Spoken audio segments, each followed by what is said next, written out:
स्मशान भूमि है दादर में, वहाँ पर उनका अंतिम संस्कार किया जाएगा और वहाँ पर भी कई लोग वहाँ पर पहुँचने की उम्मीद यहाँ पर जताई जा रही है। हालांकि कोविड प्रोटोकॉल होने के चलते यहाँ पर कुछ नियमों का पालन होना भी यहाँ पर ज़रूरी है और इसीलिए यहाँ पर पुलिस ने बंदोबस्त में भी काफ़ी यहाँ पर बंदोबस्त बढ़ा दिया है।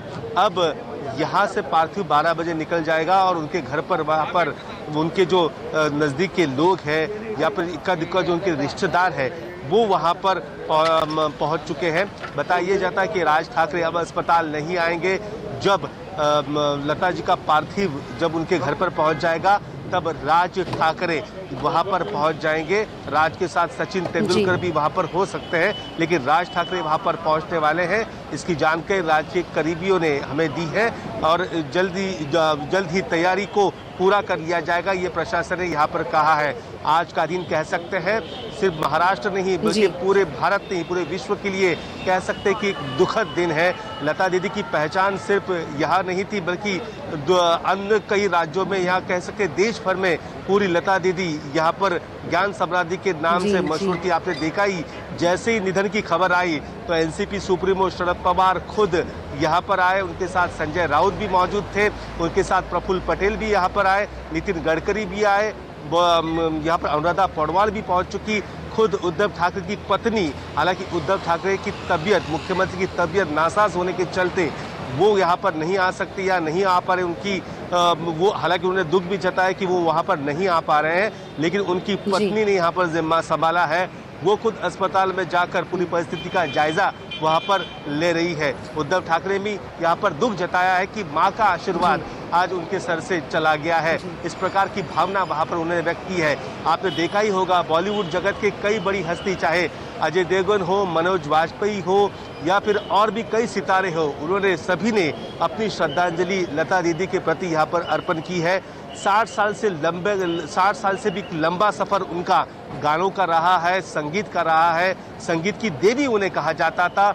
आज देवी यहाँ पर हमारे बीच मौजूद नहीं है, तो सभी के लिए ये दुखद दिन आज का है। सबको लग रहा था कि 28-29 दिन से वो अस्पताल में है, जिंदगी की जंग वो जीत जाएंगी और वो घर वापस आएंगी। एक उम्मीद भी जगी थी जब 13 से 14 दिन बाद उनका वेंटिलेटर वहाँ पर हटाया गया था, उन्हें नॉर्मल वार्ड में शिफ्ट करने की तैयारी चल रही थी। अब एकाएक परसों के दिन उनकी तबीयत थोड़ी खराब हुई थी, कल तबीयत बहुत ज़्यादा खराब हुई, जिसके बाद उन्हें फिर से आईसीयू में शिफ्ट किया गया, वेंटिलेटर पर रखा गया। फिर भी डॉक्टर ने ये कहा कि हम पूरी कोशिश यहाँ पर कर रहे हैं, उन्हें बचाने की आखिरी कोशिश हम यहाँ पर लगातार कर रहे हैं। खुद कल शाम को भी आपने देखा ही होगा, उनकी जो बहन है वो बाहर आई, आशा भोसले, उन्होंने कहा कि तबीयत अभी स्टेबल बताई जा रही है और आप और हम सब दुआ करें उनकी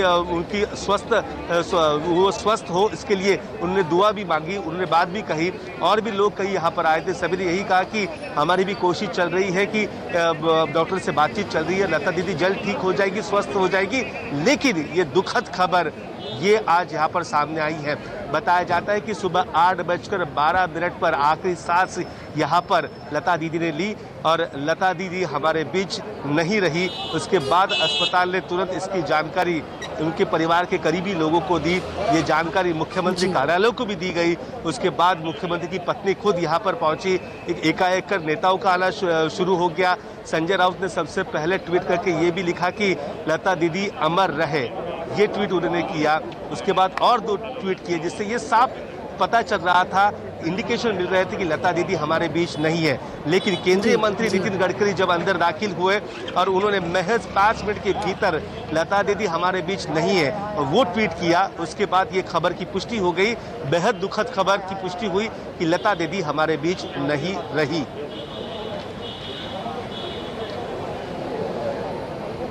अच्छा विनोद, क्या इस बारे में कोई जानकारी है, क्योंकि जब पार्थिव शरीर निकलेगा शमशान घाट के लिए किस पड़ाव से होकर गुजरेगा, रूट क्या बताया गया है? क्योंकि आम लोग की कोशिश ज़रूर होगी कि बीच रास्ते से ही सही, दूर से ही सही उनकी अंतिम यात्रा में शामिल हुआ जा सके।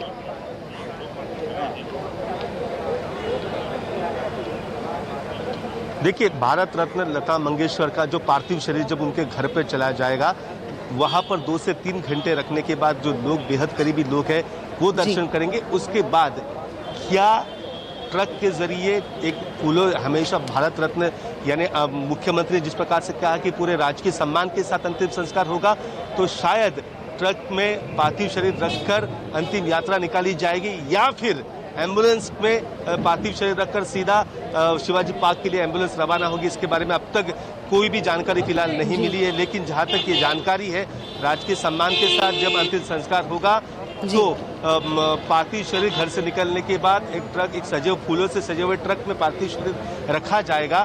तब लोग जो होंगे जब सड़क के किनारे से गीत तो इतना अच्छा गाती हैं, उसके अलावा जब बातें भी करती हैं तो ऐसा लगता है कि इतनी मधुर आवाज़, इतने ऐसे एक कलाकार इतने अच्छे अच्छे गाने गाए हैं पूरे उनके करियर में।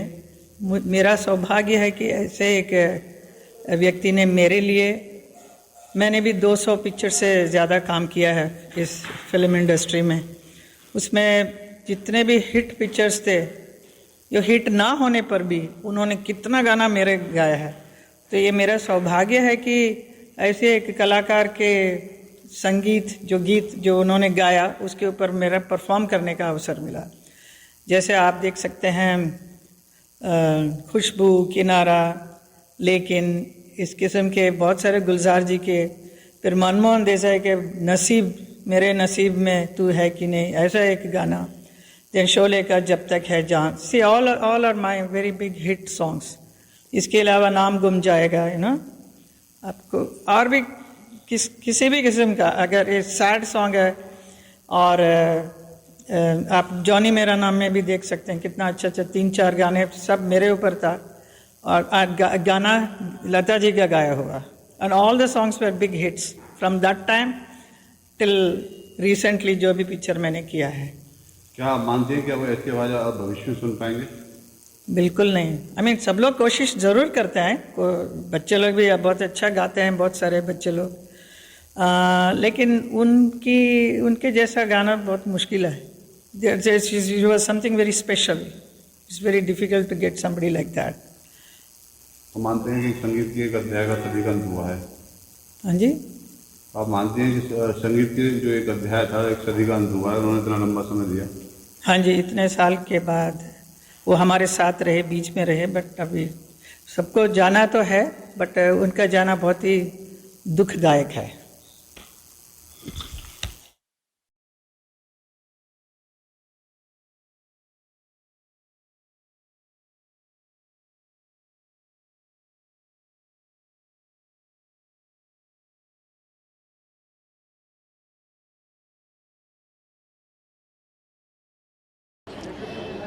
हेमा मालिनी को आप सुन रहे थे, जिनके लिए कई फिल्मों में अपनी आवाज़ दी लता मंगेशकर ने। कई हिट गाने हेमा मालिनी के करियर में जोड़े लता मंगेशकर ने। और ये इत्तेफाकी है कि लता मंगेशकर का जो बचपन का नाम था वो हेमा मंगेशकर हुआ करता था।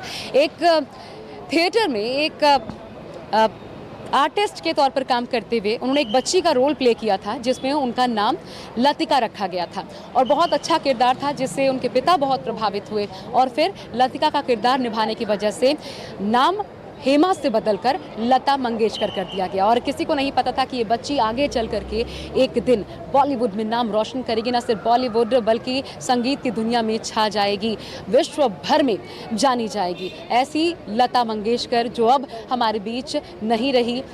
30,000 से ज़्यादा गाने, ऐसा ऑन रिकॉर्ड कहा जाता है, लेकिन अगर बताया जाए 50,000 से भी ज़्यादा गाने वो गा चुकी हैं। जावेद अली हमारे साथ इस वक्त जुड़ चुके हैं सीधा। नमस्कार, मैं हूं मानक गुप्ता। अगर आपको हमारा ये वीडियो पसंद आया हो तो इसे लाइक और शेयर जरूर करें, और हाँ, हमें सब्सक्राइब और फॉलो करना ना भूलें, ताकि आप देश और दुनिया की कोई खबर मिस ना करें। तो जुड़े रहिए हमारे साथ और देखते रहिए News 24।